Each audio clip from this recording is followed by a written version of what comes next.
Hi everyone. I'd like to begin by sharing my initial story today. I want to share my journey into the Bitcoin world, the world of Bitcoin for me as a young entrepreneur. So it all began with my Chinese e-commerce venture where I was buying and selling goods that originated from China. And in today's terms, we call it drop shipping. To do this, well, you needed three simple things. One is a bank account, two is a platform to sell, and three is the ability to do research and understand what you're buying and what you're selling. So, the traditional banking system methods were slow. It would take days, sometimes weeks for a wire to hit. That's when I stumbled upon a new type of payment, new type of money called Bitcoin. So, my first Bitcoin transaction, well, it was kind of a wild ride. I actually used Western Union to send money to an exchange based in China. In return, they sent me Bitcoins to a wallet that I had created. That was back in 2015 ish. And it was pretty sketchy. It was an unusual way of doing business.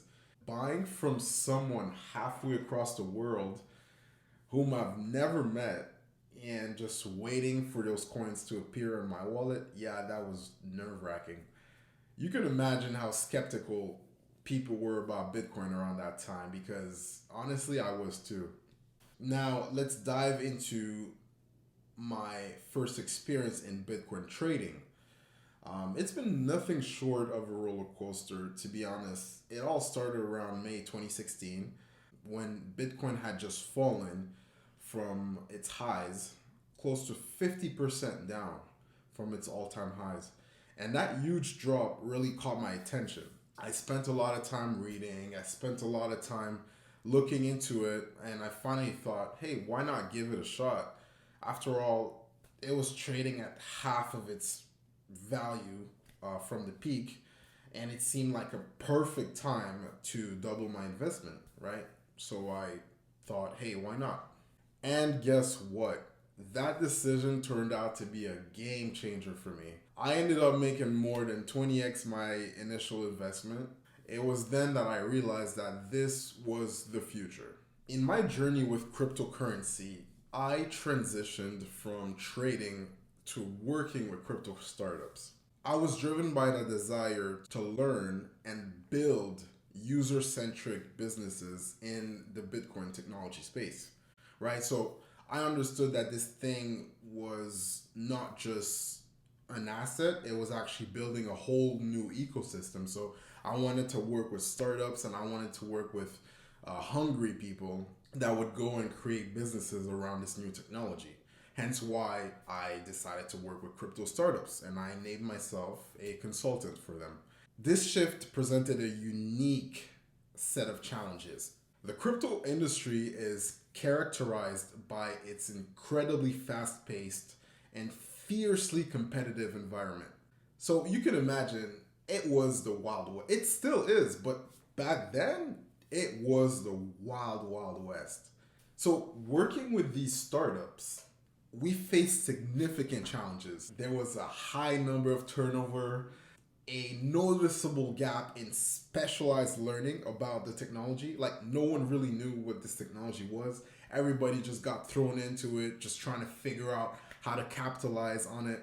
This made steering the company's decisions while simultaneously pushing forward in development very difficult. Many startups tended to hire professionals with traditional financial backgrounds, right? So we quickly learned that conventional expertise didn't always translate to effectively working in the crypto world, which, as you know, operates by a unique set of rules and dynamics. For example, the markets don't just open at 9 and close at 5. They're 24/7, baby. And that's a huge change from someone coming from the traditional world. So engaging with these startups has significantly enriched my approach to Bitcoin trading. I didn't just come in to just make money. I came in to learn how money was made. This experience has honed my skills in risk management.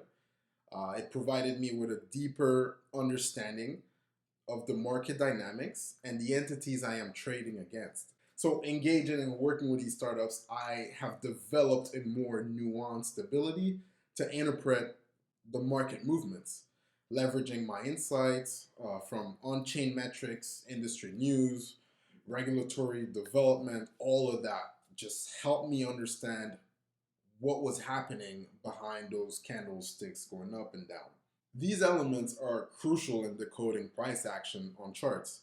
My journey through the crypto landscape has evolved me into a trader who is not only more patient, but also I approach trading with a more well structured and informed strategy.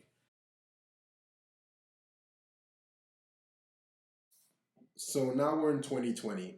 My whole journey helping crypto startups and consulting for them, as well as my trading experience and all of what I've done, led me to a role as a trader for a market making firm.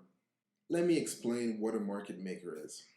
A market maker in the world of Bitcoin is like the engine of a car, keeping the market running smoothly. The main role of my job was to provide liquidity, which means that we're always ready to buy and sell Bitcoin or other cryptocurrencies. And our role is to ensure that there's enough liquidity, right? Enough activity for trades to happen on the exchanges. What they do is we are setting prices. We are setting two prices: a buy, a bid, and ask, a sell.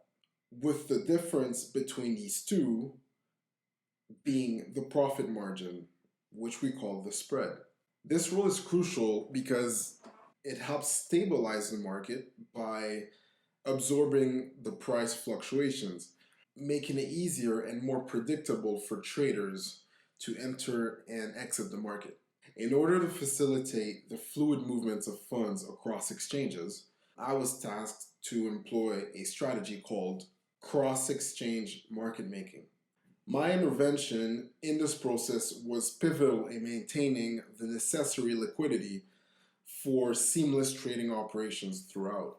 My experience as a market maker opened my eyes to a different dimension of trading.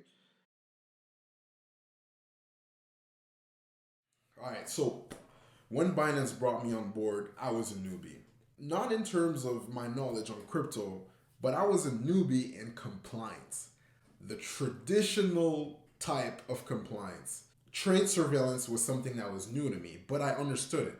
They recognized my extensive experience and in depth knowledge in trading and market making, and they believe I could effectively transition into a compliance role, which I did.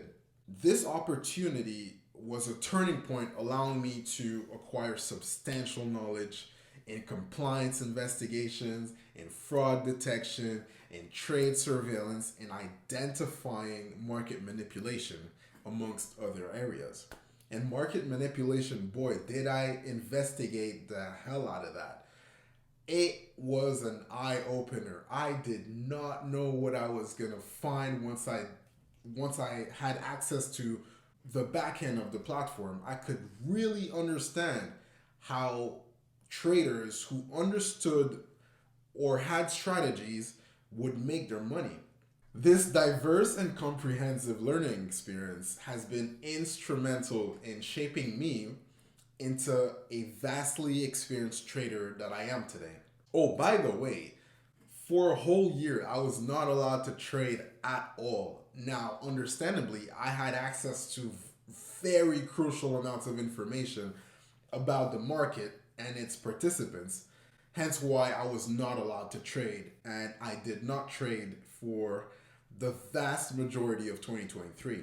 During my time at Binance, especially in the periods leading to CZ's departure, the focus on compliance was intensive, with the aim to develop a platform that adhered to regulatory standards. The operations in this context were structured into five key categories for active monitoring, encompassing surveillance of markets. So we're surveilling all markets, on chain, off chain activities, as well as sanctions and screenings.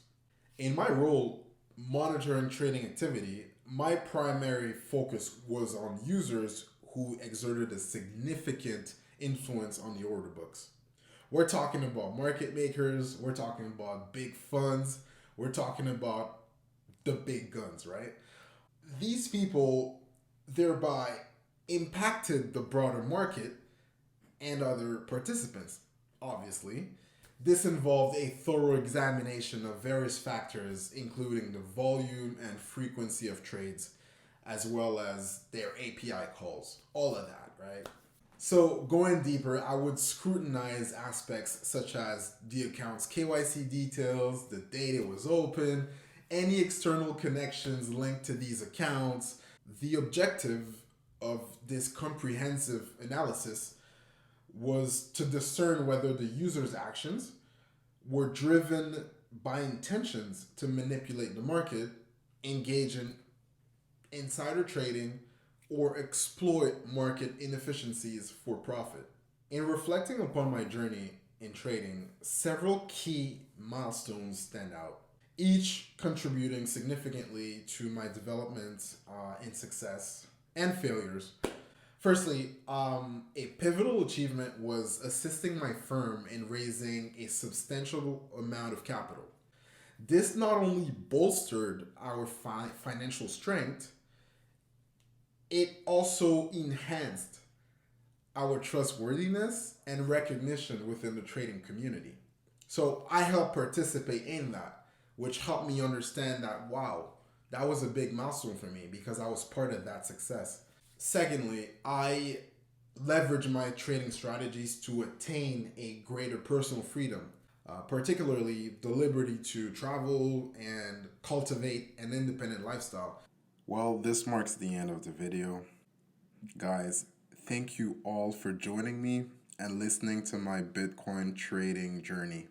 It's been a wild ride, filled with ups and downs, but this is just a chapter in my ongoing Bitcoin adventure. I just want you guys to know that I value you, I appreciate you for listening, and I want to hear your comments. I want to hear what you guys think and how I can help you in your crypto or Bitcoin journey.